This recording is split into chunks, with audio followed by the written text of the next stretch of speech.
Hi, my SLPeeps. It's Rebecca Robbins here, coming to you with part 4 of my sound series, where we are going to talk all about wah, wah, wah, wah, the wah sound. All right, so here we are. My live video said that it started late, so I hope you caught the beginning. If not, this is part 4 of my sound series, and what we're going to be talking about is the w sound. So we already focused on in video 1 the vowels, and in part 2 the b and p sounds, and last week in part 3 we talked about the sound. And today, so b, p, and are all what we call bilabial sounds. So bilabial means 2 lips. They use both lips to say the sound. And today's video, we're going to talk about the last sound from that category of the bilabials, 2 lips, and that is the w sound. And if you watched the previous videos, you'll know that all of these sounds are part of what I label the early developing consonants in my program Nonverbal No More, which simply means that when children are typically learning to talk in typical speech development, these are sounds that develop first, and they're also the first sounds we target with a child who's just learning how to talk and is having a little bit of a harder time in gaining control over how to say their speech sounds.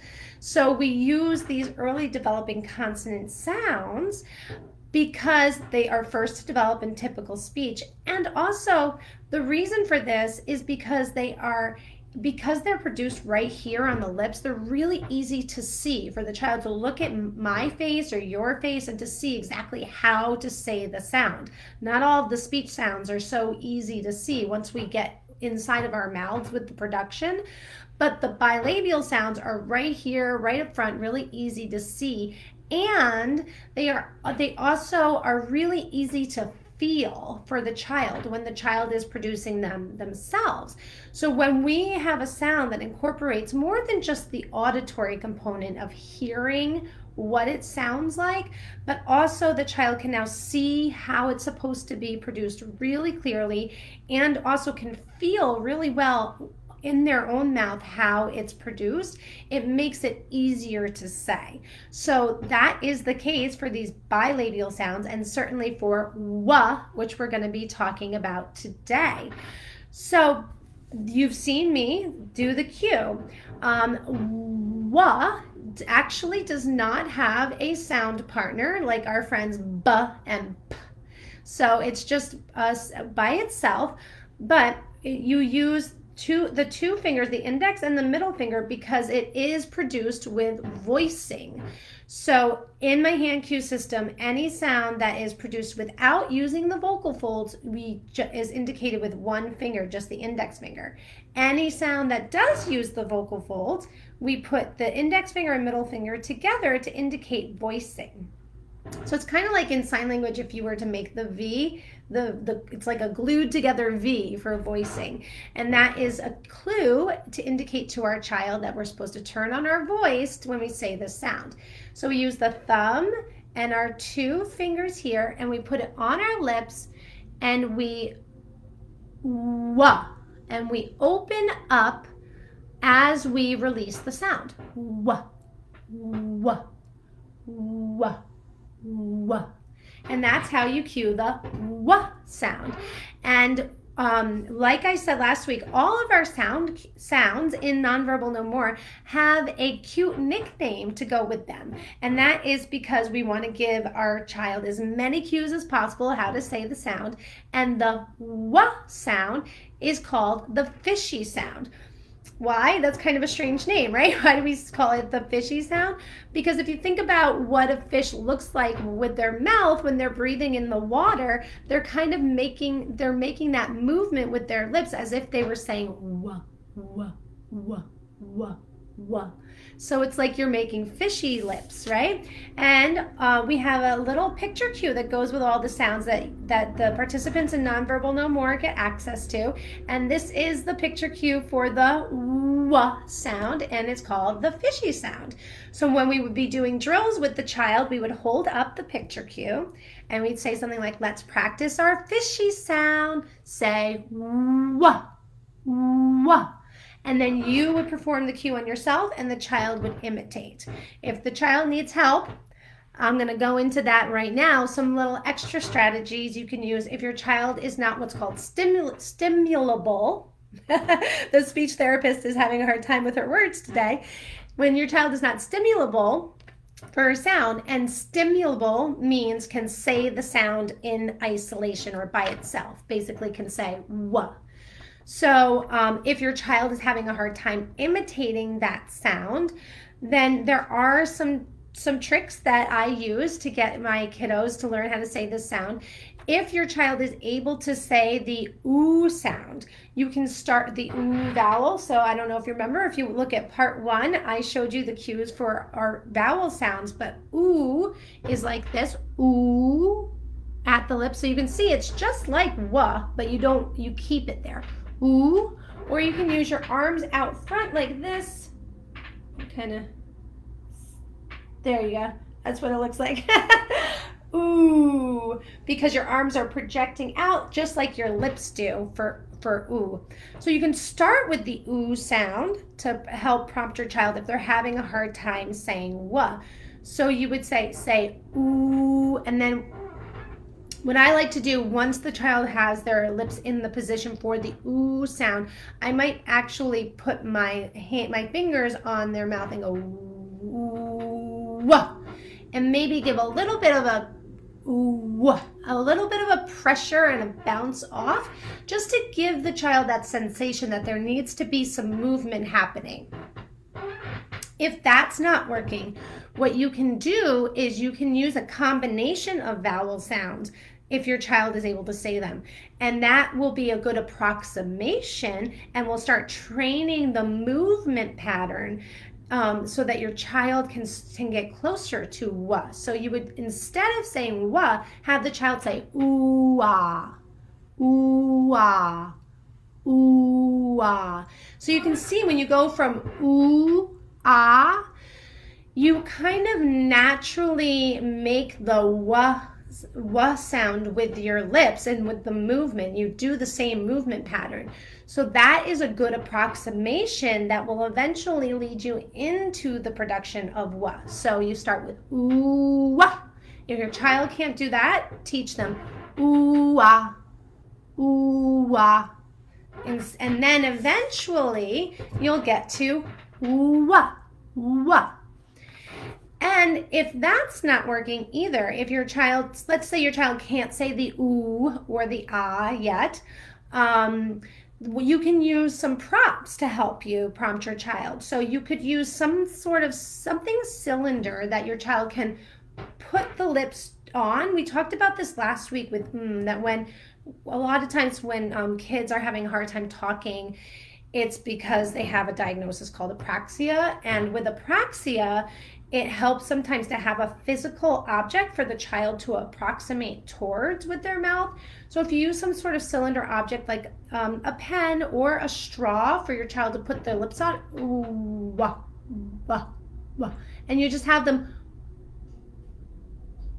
close and open their lips around that, then that would be a good way to to teach your child how to make the movement for the wa sound, and then you model the sound while they're doing it. Another cool thing that might be helpful, if you get those popsicles, the really classic ones that are like cylinder in shape, and the coldness and the flavor might be the coldness might be a good sensation. It'll give a good feedback on the lips for your child as to how to move the lips. And the flavor would be motivating for your child to want to put their lips on it. So you could also use a popsicle and put that on their lips, and wah, wah, wah, and they close and open on the popsicle, and then you try to get them to make the sound while they're doing that. Wah, wah, wah, wah. So these are all just tricks if your child's having a hard time just imitating the sound by itself. And so now I want to move into some activities that you can use with your child to start, once your child is able to have some success with saying either the sound itself or an approximation, you can start carrying it over into actual functional speech. So the best way for this sound that I have found is to use it for water. So a good approximation for the word water is waaaaa. Or if your child can't say wah and they can just say the wah sound, you can just do wah, wah for water and then eventually shape it into the wah, wah. But you can use wah, wah to request water to drink.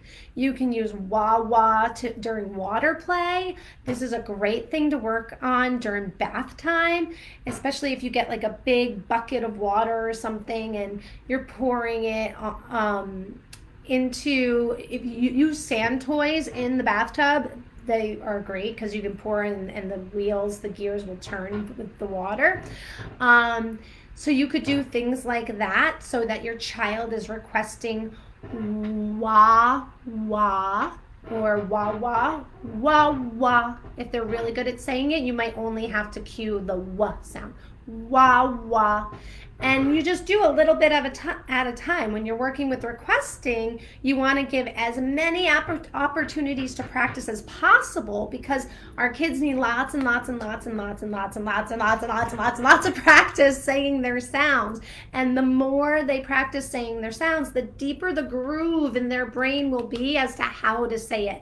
And we want them to have a really deep groove in their brain of how to say the sound because that's when it becomes automatic and then that's when it becomes speech. So we want to use wah wah to request water for drinking, and if your child wants a drink of water, maybe just give a little bit so that they have to ask for more and they have to request water multiple times for one drinking event. Or during bath time or water play is a great time to say wah wah for water or wah wah for water. And another fun activity I do with my kids when we're working on the wah sound, if your child is small enough to do this, you can put them on your lap. I don't know if you can see, but if you put them on your lap and you kind of do like riding a horsey, bounce your legs so that it looks like they're bouncing on your laps, and then all of a sudden you separate your knees so the child falls in between your legs and you go, whoa! And so then your child can say, whoa, whoa, to request that fun little interactive game where he gets to bounce on your knees and fall in between your legs. Kids, if they're small enough, they really like that, and it's lots of fun, and it's motivating for them to say whoa because it's also giving them lots of sensory and physical input during that activity. So there you go. That's what we're talking about today with our wah sound. Sorry, it's the theater girl in me. I have to incorporate some sort of like musical catchy tune into it. So if you would like to practice these strategies for yourself at home, please sign up for my free video tutorial. Teach your child to say hi and bye. It's bit.ly/say hi bye, and you'll get the free video tutorial sent right to your inbox. The link is in the post. You can just click on that. And you'll also get on the list, so you'll be first to know when enrollment opens for Nonverbal No More, which is my signature program where I teach parents how to work with their kids themselves in their own home to produce speech. So if there's anything that this time in history has taught us, it's that the education system is a little bit unstable right now. It's uncertain whether we're going to be in person or not in person, but you can be the consistency in your child's speech program because you can gain the skills and you are the constant. So enrollment will be opening very soon for Nonverbal No More. I give you all of the tools that you need to implement the skills and strategies that you learn, and I really hope to see you there.